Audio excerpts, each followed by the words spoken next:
အိမ်မှာညစ်ပတ်နေရပဲလူအိမ်ကတိတ်ဆိုင်နဲ့ပို့တူနေတယ်ဟဲ့ကမနေ့စမှာမျက်စိမပေါက်လားဒီညစ်ပတ်တာညမမြင်တတ်ဘူးလားညမမြင်တတ်ဘူးလားဟမ်ကျတော့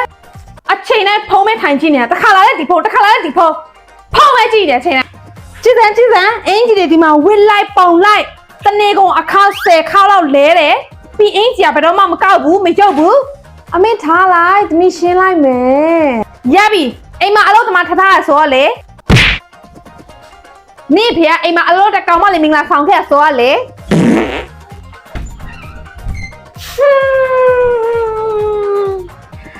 အိမ်သားလည်းညစ်ပတ်နန်းထောင်းနေရပဲအမေသမီးရှင်းလိုက်မယ်ရပြီ